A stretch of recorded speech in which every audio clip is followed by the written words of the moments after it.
Hello students, this is Tagore Bal Niketan Public School. Today we will study class 9 physics subject chapter sound.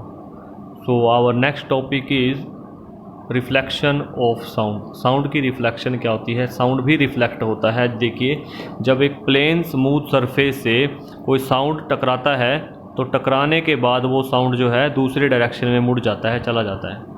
ठीक है, ये surface कैसा भी हो सकता है, ये स्मूथ प्लेन सरफेस भी हो सकता है, ये कोई दीवार हो सकती है, ये कोई लकड़ी का कोई मतलब ऑब्जेक्ट हो सकता है। किसी भी चीज़ के ऊपर साउंड टकराने के बाद मुड़ जाता है। ठीक है, इसके लिए आप एक्सपेरिमेंट कर सकते हो एक, ठीक है, कि साउंड वेव्स जो हैं वो लॉ ऑफ रिफ्लेक्शन पे बेस्ड होती हैं। कि एक मेटल या पीवीसी की कोई पाइप लीजिए, ठीक है, और एक हार्ड बोर्ड लीजिए। जब आप क्या करोगे, उसको एक उस पे लगा के, टेबल पे लगा के, उसमें से आप कुछ आवाज़ बोलोगे तो वो आवाज़ जो है सामने रिफ्लेक्ट होके दूसरी तरफ मुड़ जाती है। जिस तरफ आपने, जिस एंगल पे, मान लो इस एंगल पे आपने पाइप को डाला है, साउंड आप उधर से डालोगे, पाइप के अंदर कुछ बोलोगे, वो स्ट्राइक करके इधर बैठे हुए पर्सन को आसानी से सुनाई दे जाता है। ठीक है, दूसरा एग्जांपल इसमें, जैसे आपकी एक्टिविटी की हुई है, उसमें क्या किया हुआ है कि यहाँ पे एक वॉल क्लॉक रखा हुआ है, घड़ी रखी हुई है, टेबल, ठीक है, टेबल क्लॉक, और उसकी जो टिकल की जो साउंड होती है, टिक टिक की जो साउंड होती है, वो उस पाइप के थ्रू से आ रही है और आपका ईयर यहाँ पे है और आपको वो साउंड जो है बड़े अच्छे से सुनाई देती है, बड़ी क्लियरली सुनाई देती है।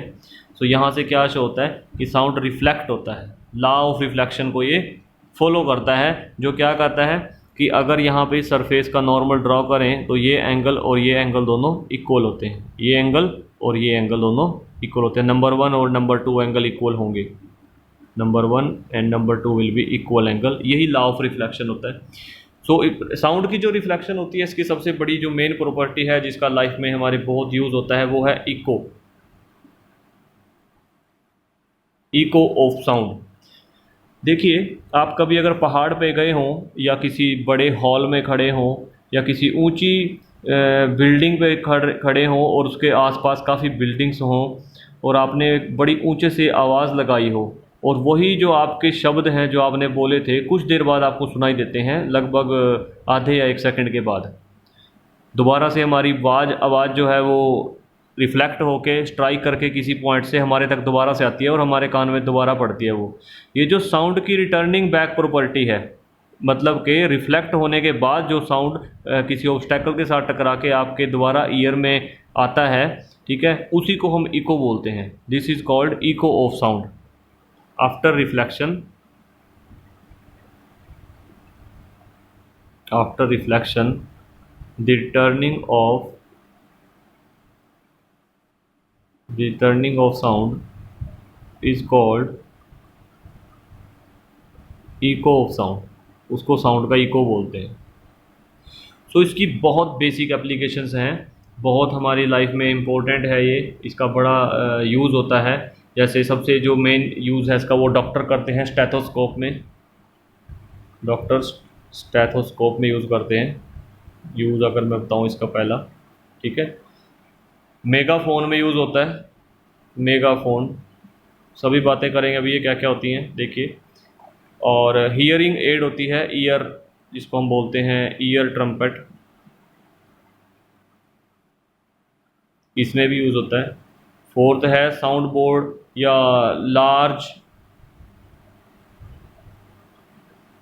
लार्ज हॉल्स, ठीक है, या फिर कर्व्ड सीलिंग, इसमें भी रिफ्लेक्शन ऑफ साउंड होता है। और मैं अगर एग्जांपल दूं आपको तो इसमें काफ़ी चीज़ें आ जाती हैं। सोनार सिस्टम आ जाता है इसमें, सोनार, ठीक है, सोनिक बूम, अल्ट्रासाउंड, ये सारे इसी पे वर्क करते हैं।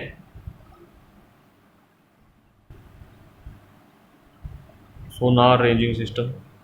सो ध्यान दीजिएगा, स्टेथोस्कोप एक वो डिवाइस होती है जो डॉक्टर अपने गले में लटका के रखते हैं, आपने देखा होगा, वो अपने ईयर में डालते हैं उसकी 2 पिन्स को, और दूसरा जो है सामने वाला, उसको आपने आपके हार्ट पे, चेस्ट पे रख के धड़कन सुनाई देती है। तो उसकी जो मेन प्रॉपर्टी है वो इको पे डिपेंड करती है कि साउंड रिफ्लेक्ट होकर इससे टकरा के आप कान में एंटर करता है। मेगाफोन भी कुछ ऐसे ही डिवाइस होती है। मेगाफोन एक हॉर्न शेप की ट्यूब होती है, हॉर्न के जैसे ऐसे ट्यूब होती है ये, ऐसे, ठीक है। इसके यहाँ पे हैंडल लगा होता है, यहाँ पे पकड़ने के लिए हैंडल लगा होता है, और इसको ऐसे आगे से बड़ा किया होता है ताकि साउंड जो है वो फैल के जाए, स्ट्राइक करके फैल के जाए। हमारा साउंड जाएगा तो सीधा तो जाएगा ही जाएगा, साथ में यहाँ पे दीवारों पे टकरा टकरा के भी वो क्या हो जाता है, सीधा बाहर ही निकलता है। इस तरफ से बहुत सारा साउंड निकलता है। ठीक है, फिल्मों वगैरह में देखोगे आपने पुलिस वाले रखते हैं। ईयर ट्रम्पेट क्या होता है? ईयर ट्रम्पेट एक हियरिंग एड होती है जो जिसको कम सुनाई देता है, तो उसके लिए एक ईयर ट्रम्पेट लगाई जाती है। इसमें क्या होता है, इसमें ऐसे सीधी वेव्स जो होती हैं साउंड की, जैसे मान लो यहाँ से साउंड आया तो वो स्ट्राइक कर करके ऐसे स्ट्राइक कर करके, क्योंकि रिफ्लेक्शन में बेस्ड है, और वो सीधा ईयर में एंटर कर जाता है। ठीक है, स्पीकिंग ट्यूब भी बोल सकते हो आप इसको।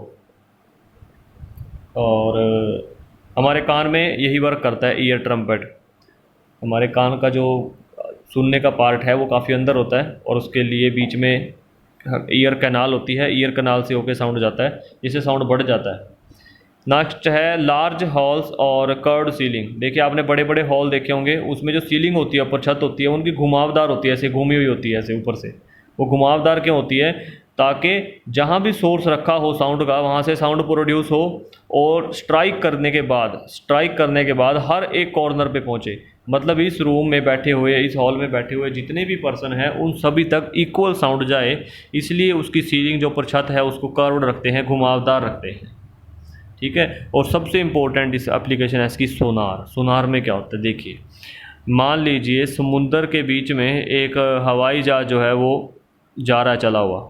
ठीक है, एक हवाई जहाज चला हुआ जा रहा है, और इस पे जो हमारे नाविक होते हैं, सेलर्स होते हैं, वो क्या काम करते हैं, उनको समुद्र में चलने के लिए ये देखना पड़ता है कि आगे रास्ता साफ़ है या नहीं, कोई आगे इतना बड़ा पत्थर तो नहीं है जिसके साथ जहाज़ टकरा के पलट जाए, या कोई पहले ही डूबा हुआ जहाज़ ना हो जिससे टकरा के जहाज़ पलट जाए। तो वो क्या करते हैं, एक साउंड प्रोड्यूस करते हैं जिसको हम सोनार सिस्टम बोलते हैं। साउंड जो है वो जाता है और स्ट्राइक करने के बाद वापस आता है और सुनाई देता है इसी के ऊपर। तब वो जितनी देर साउंड को जाने में लगी और जितनी देर आने में लगी, उस टाइम के हिसाब से वो बता देते हैं कि कोई ऑब्जेक्ट जो है, कोई पत्थर या कोई संकन शिप कितनी दूर पड़ा है, कितनी दूर है, इस हिसाब से वो बता देते हैं। ठीक है, तो ये सोनार सिस्टम, इस पर हम न्यूमेरिकल भी करेंगे, जब आएगा तो हम इस पर वर्क करेंगे। तो इसके लिए मैं आपको बताता हूँ कि इको के लिए मिनिमम डिस्टेंस कितना होता है ऑब्जर्वर और ऑब्स्टैकल के बीच। Minimum distance between observer and obstacle. Observer means जो चेक कर रहा है, और ऑब्स्टैकल मीन्स जिस चीज़ से टकरा के साउंड आएगा। तो लेट कर लेते हैं कि जहां ऑब्जर्वर है और जो ऑब्स्टैकल है उनके बीच का डिस्टेंस जो है वो है डी है वो डिस्टेंस। और साउंड की जो स्पीड है किसी भी मीडियम में वो हम वी लेट कर लेते हैं। वी जैसे एयर में हमने वी लेट कर ली। ठीक है, और ये भी मान लेते हैं कि वो टाइम जब साउंड टकराएगा, टकराने के बाद हमारे कान में एंटर हो जाएगा, वो टाइम है टी। सो ये टाइम की जो फॉर्मूला होता है वो क्या होता है, डिस्टेंस बाय वेलोसिटी या distance by speed. Distance by speed, और डिस्टेंस कितना हो जाएगा, देखो ये ऑब्जर्वर है, ये ऑब्स्टैकल है, साउंड गया और टकरा के वापस हमारे कान में आया, पहले इधर गया फिर इधर गया, कितना हो गया, डी प्लस डी हो जाएगा। और स्पीड कितनी है, वी, तो कितना हो जाएगा 2D/v। क्लियर है पॉइंट, 2D/v। अब 2D/v जो है, यहाँ से d की वैल्यू निकाल लीजिए। d की वैल्यू कितनी आ जाएगी, d की वैल्यू आ जाएगी, अगर यहाँ से लिखे तो v t के साथ मल्टीप्लाई हो जाएगा और 2 आ जाएगा नीचे, तो vt/2। अब इस फॉर्मूले का यूज़ करके हम साउंड को एयर में निकालते हैं। देखिए d कितना आ गया था, vt/2। ठीक है, एयर में 20 डिग्री सेल्सियस के टेम्परेचर पे जो स्पीड होती है साउंड की वो होती है 343 मीटर पर सेकेंड। ठीक है, सो ये चेक करते हैं। अब ध्यान दीजिएगा, डिस्टेंस कितना आएगा।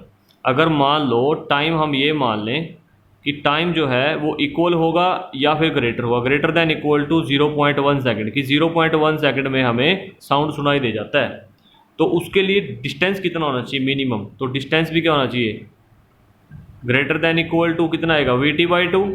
v कितना है 343 इंटू 0.1/2, सोल्व जो करेंगे इसके नाम का 10 नीचे आएगा तो कितना बन जाएगा 343/20 और कट के कितना आ जाता है d will be greater than equal to 17.2 metre. कहने का मतलब है कि जो डिस्टेंस होगा मतलब कि 0.1 सेकंड तक तो हम सुन सकते हैं, उससे नीचे तो नहीं सुन सकते ना, तो टाइम तो इससे बड़ा ही होना चाहिए तभी साउंड सुनाई देगा, तभी साउंड सुनाई देगा अगर टाइम इससे बड़ा होगा तो। अगर टाइम मिनिमम ले लिया हमने, कम से कम ले लिया, तो उसके लिए कम से कम डिस्टेंस कितना होगा ये। कहने का मतलब है कि अगर ऑब्जर्वर है और ऑब्स्टेकल है और ऑब्जर्वर ऑब्स्टेकल से टकराने के बाद इको सुनना चाहता है तो वो जो ऑब्स्टेकल है वो 17.2 मीटर से आगे आगे होनी चाहिए, जब इससे पीछे होगा तो इको सुनाई नहीं देगी। मीन्स तब उस केस में टाइम जो है बहुत कम हो जाएगा, उस केस में हम डिफ्रेंशिएट नहीं कर सकेंगे इको को और जो हम साउंड प्रोड्यूस कर रहे हैं उसको, दोनों का डिफ्रेंशिएट नहीं हो सकता। तो जो स्पीड है साउंड की वो टेम्परेचर में, अगर टेम्परेचर में राइज होगा तब भी बढ़ जाती है, ठीक है। तो इसलिए टेम्परेचर ही मैंने 20 डिग्री सेल्सियस रखा था कि 20 डिग्री सेल्सियस भी होती है। तो अगर रूम कुछ ऐसे हैं कि उनकी वाल 17.2 मीटर अवे हैं एक दूसरे से, तो वहाँ पे इको सुनाई नहीं देगी, no echo can be heard if room walls less than 72 metre away from each other. अगर 17.2 मीटर से कम हुई तो इको सुनाई नहीं देगी, अगर 17.2 मीटर से ज़्यादा हुई उनके बीच के डिस्टेंस तब इको सुनाई दे जाता है, ठीक है, तब सुनाई दे जाता है। एक इसमें छोटा सा टॉपिक रहता है रिवर्बिरेशन क्या है। रिवर्बिरेशन क्या होता है लिख देता हूँ, देखिए रिवर्बिरेशन, रिवर्बिरेशन क्या होता है, the repeated reflection that result in the persistence of sound in a large hall is called reverberation. की साउंड जो है बार बार टकरा के बार बार कान में एंटर होता है। कई बार देखा ना साउंड गूंजता है, जैसे मान लो ये हॉल है, ऐसे हॉल है और यहाँ पे कोई स्पीकर रखा हुआ है, मान लीजिए यहाँ पे स्पीकर है, साउंड प्रोड्यूस होता है इसमें से। साउंड जो है टकरा टकरा के इसमें बैठे हुए पर्सन को, मान लो पर्सन बैठा हुआ है यहाँ पे और इसको बार बार साउंड सुनाई देगा, कभी ये साउंड टकरा के यहाँ रहा है, कभी ये साउंड टकरा के यहाँ रहा है, कभी ये साउंड टकरा के यहाँ रहा है, ठीक है। रिफ्लेक्शन के लॉ पे बेस्ड है, टकरा टकरा के आएगा तो इसके कान में कई बार साउंड एंटर होता है। सो इसको बोलते हैं रिपीटेड रिफ्लेक्शन। रिपीट मतलब दोबारा से आना, रिपीटेड रिफ्लेक्शंस, ठीक है।